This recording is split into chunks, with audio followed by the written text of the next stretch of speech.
Hi everyone, it's Nick with Build Up Advisory Group, and it's Fast Build Fridays, a web series where we build what you know about infrastructure design in the nonprofit sector.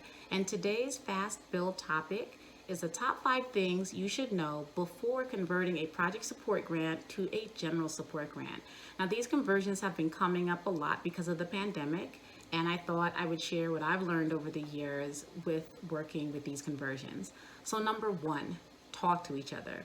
Do not assume that just because you're converting a project support grant to a general support grant, that that's all that the grantee needs.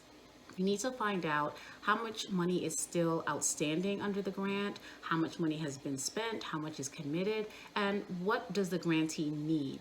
Once you have all of that information, it will inform how much money makes sense to convert the project support grant to a general support grant or just create an entirely new general support grant.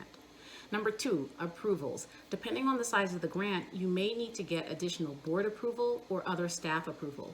Don't assume that just because it's an amendment that you do not need that approval.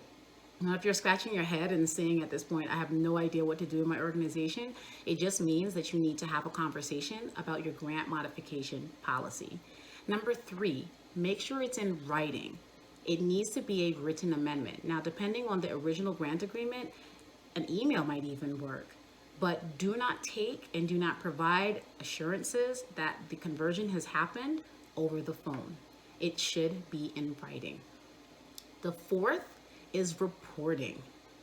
If you are providing a general support grant, so you're converting this project support grant to a general support grant, it has now become a general support grant, which means that if you're really interested in finding out what happened to the project and you really are focused on supporting that project, you cannot get reporting just about that project. You need to get reporting about the organization itself. How is it doing? It can talk about the project as part of that reporting, but it should not be the core of that reporting. So be clear, if you want to do this conversion to a general support grant, you need to be able to accept general support reporting, which is reporting on the organization as a whole, not just on the project you originally or initially funded.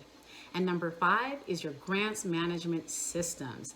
Make sure, funders, that your program officers and your grants officers are recording these amendments in the system consistently and correctly. So you don't want one program recording an amendment one way and another program recording it yet another, because that will impact your data integrity. So really, make sure that your grants management systems are all part of this conversation. And that's our fast build. If you have been part of a conversion or you're providing general support grants after converting a project support grant to it, I would love to hear from you and about your experience in the comments below. I hope you're all doing well. Thanks very much for watching. Have a wonderful weekend and keep building bravely.